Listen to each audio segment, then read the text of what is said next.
Hello everyone, welcome back to my channel. So आज हम करेंगे क्लास 11th की एक्सरसाइज 3.2। और 3.2 करने से पहले आपको कुछ बेसिक टर्म्स का पता होना चाहिए। अगर आपको वो टर्म्स पता हैं तो आपको ये एक्सरसाइज इजीली समझ आएगी।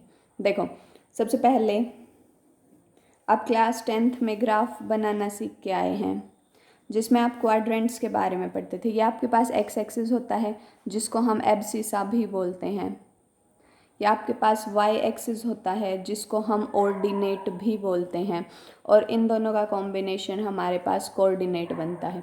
सो इनको हम कोऑर्डिनेट एक्सिस बोलते हैं। अब अगर क्वाड्रेंट्स की बात करें, ये फर्स्ट क्वाड्रेंट होता है, ये second quadrant, this is third and this one is fourth quadrant. So first quadrant में देखो, ये पॉजिटिव एक्स है, ये पॉजिटिव वाई है। सो एक्स भी पॉजिटिव और वाई भी पॉजिटिव।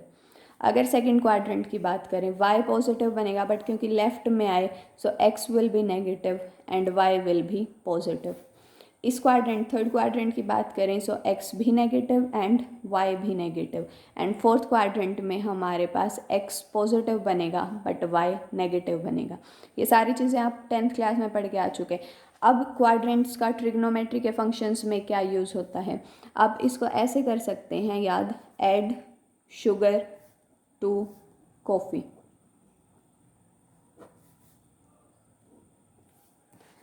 ए का मतलब ऑल, एस का मतलब साइन, और साइन के साथ साथ उसका उल्टा कोसिकेंट। टी का मतलब टेंजेंट, और टेंजेंट के साथ साथ उसका उल्टा कोट। और सी का मतलब कोस, और कोस के साथ साथ उसका उल्टा सीकेंट। आपको साइन, कोस और टेंजेंट ये तीनों के तीनों याद होने चाहिए कि कौन से क्वाड्रेंट में पॉजिटिव हैं। उनके जो अपोजिट्स हैं वो अपने आप उसी क्वाड्रेंट में पॉजिटिव या नेगेटिव बनेंगे। अब जो ये लिखा है ये इन क्वाड्रेंट्स में पॉजिटिव बनेंगे, यानी ये फर्स्ट क्वाड्रेंट है तो इसमें सारे के सारे पॉजिटिव हैं, चाहे वो साइन, कोसिकेंट, टेंजेंट, कोट, कोस या सीकेंट कुछ भी हो। उसके बाद सेकेंड क्वाड्रेंट में साइन और कोसिकेंट तो पॉजिटिव बनेंगे, बाकी जितने भी ट्रिग्नोमेट्री के फंक्शंस हैं वो नेगेटिव बनेंगे। थर्ड क्वाड्रेंट में टेंजेंट एंड कोट तो पॉजिटिव बनेंगे, बाकी सारे नेगेटिव बनेंगे। और फोर्थ क्वाड्रेंट में कोस एंड सीकेंट तो पॉजिटिव बनेंगे, बाकी सारे ट्रिग्नोमेट्री के फंक्शंस नेगेटिव बनेंगे। अब फर्स्ट, सेकेंड, थर्ड और फोर्थ क्वाड्रेंट में एंगल्स की वैल्यू कैसे वेरी करती है वो देखो। ये आपके पास एक 90 डिग्री का एंगल बनता है। अगर यहाँ से यहाँ तक देखें तो हमारे पास पूरा 180 डिग्री का एंगल बनता है, और यहाँ से यहाँ तक देखें तो 180 में 90 और ऐड हो जाता है, यानी कि 270 का एंगल बनता है। और हम यहाँ से यहाँ तक देखें तो कंप्लीट 360 का एंगल बन जाता है। ये आपके पास ज़ीरो वैल्यू देता है। जब हम इस वाले पे जाते हैं ये पाई/2 चला जाता है, इधर आएंगे सो 2 पाई/2 बनेगा, और इस तरफ आएंगे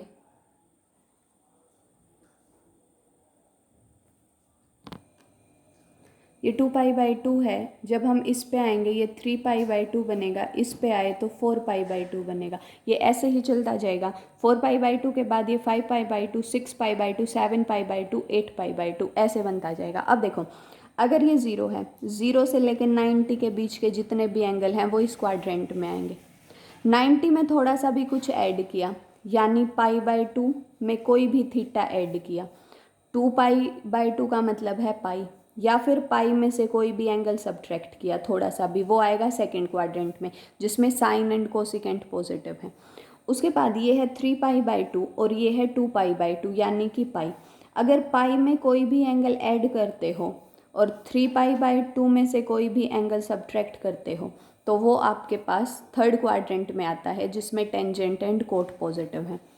अगर फोर्थ क्वाड्रेंट की बात करें तो ये आपके पास 3 पाई/2 में कोई भी एंगल ऐड करो, और ये 4 पाई/2 यानी कितना है 2 पाई। सो 2 पाई में से कोई भी एंगल सब्ट्रैक्ट करोगे वो आपके पास इस क्वाड्रेंट में आएगा। अब ये 2 पाई है, 2 पाई में थोड़ा सा एंगल,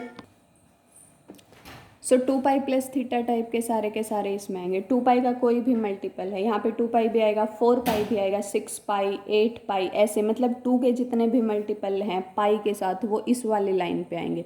सेम पाई/2 के जितने भी मल्टीपल हैं जो कि ओड हैं वो इस वाली लाइन पे या फिर इस वाली लाइन पे आएंगे। और पाई के जितने भी ओड मल्टीपल हैं वो इस वाली लाइन पे आएंगे। अब आपको ये ध्यान रखना है, अगर कहीं पे भी आपको ऐसे दे दिया कोस 2 पाई प्लस थीटा, इसकी वैल्यू कितनी बनेगी, कोस तो यूं का यूं, और ये देखेंगे हम कौन से क्वाड्रेंट में जाएगा। अब 2 पाई ये है, इसमें थोड़ा सा भी एंगल ऐड किया, फर्स्ट क्वाड्रेंट में गया तो पॉजिटिव वैल्यू देगा कोस थीटा। अब आपको ये पता होना चाहिए कि अगर आपके पास ओड मल्टीपल है उसमें माइनस करो या प्लस करो, यानी π/2 है अगर सिंपली, तो आपके पास एंगल चेंज हो जाते हैं। जैसे कोस जो है वो साइन में चेंज होता है, साइन कोस में चेंज होता है ऐसे, और टेंजेंट जो है वो कोट में चेंज होता है, और कोसिकेंट जो है वो सिकेंट में चेंज होता है, and vice versa. Cot tangent में चेंज होगा, सिकेंट कोसिकेंट में चेंज होगा, ऐसे होगा हमारे पास। बट ये ध्यान रखना, जब π/2 यानी π/2 का मल्टीपल है, वो π/2 का मल्टीपल ओड मल्टीपल है, यानी π/2 है, 3π/2 है, 5π/2 है, 7π/2 है, ऐसे। तो अगर कोस π/2 माइनस थीटा ऐसे दे दिया, तो सबसे पहले हम ये चेक करेंगे ये कौन से क्वाड्रेंट में जाएगा। π/2 ये वाली लाइन पे है, और इसमें से थोड़ा सा भी एंगल माइनस किया तो फर्स्ट क्वाड्रेंट में चला जाएगा, और फर्स्ट क्वाड्रेंट में सारे पॉजिटिव आते हैं तो पॉजिटिव साइन आएगा। बट क्योंकि ओड मल्टीपल है तो कोस किस में चेंज हो जाएगा, हमारे पास साइन में चेंज हो जाएगा, और एंगल हम लिख देंगे यूं का यूं, तो ये साइन थीटा बनेगा। सिमिलरली अगर आपके पास पाई का मल्टीपल है, वैसे इसको हम π/2 का इवन मल्टीपल बोलते हैं। जैसे मैंने 2 लिखा, सो ये 2 से 2 कैंसिल हो जाता है, बट हम सिंपली ये देखते हैं क्या कोई पाई की टर्म है तो वो ऑब्वियसली इवन मल्टीपल बनेगा, यानी π/2 है ही नहीं, पाई के टर्म्स में है, और प्लस या माइनस थीटा किया। सबसे पहले देखेंगे कौन से क्वाड्रेंट में है, पाई प्लस थीटा। देखो पाई कहाँ पे है हमारे पास, पाई ये है, इसमें थोड़ा सा भी एंगल ऐड किया, किस में आएगा, थर्ड क्वाड्रेंट में। थर्ड क्वाड्रेंट में सिर्फ टेंजेंट और कोट पॉजिटिव हैं, तो कोस की वैल्यू किस में आएगी, माइनस में। अब ध्यान रखना, अगर पाई है तो कोस जो है वो कोस ही बनेगा, और ये थीटा थीटा ऐसे आएगा। अगर आपके पास यहाँ पे π/2 होता तो हम देखते ये इस क्वाड्रेंट में आएगा, और इस क्वाड्रेंट में भी कोस नेगेटिव है, बट क्योंकि π/2 प्लस थीटा है तो ये किस में कन्वर्ट हो जाएगा, साइन में। सो अगर ओड मल्टीपल है π/2 का तो हमारे पास ये कन्वर्जन फॉलो करेंगे, बट अगर इवन मल्टीपल है या सिंपली पाई की टर्म है तो हमारे पास ये वाली चीज़ तो कन्वर्ट नहीं होगी, बट प्लस माइनस का साइन ज़रूर कन्वर्ट हो जाएगा। तो आपको साइन का ध्यान रखना है, कहाँ पे कौन सा पॉजिटिव है और कौन सा नेगेटिव है। सो ये हमारे पास सिर्फ इंट्रोडक्शन पार्ट था इस एक्सरसाइज का। नेक्स्ट वीडियो में मैं ये क्वेश्चंस करवाऊंगी आपको। तब तक के लिए like share and subscribe my channel. Thank you so much.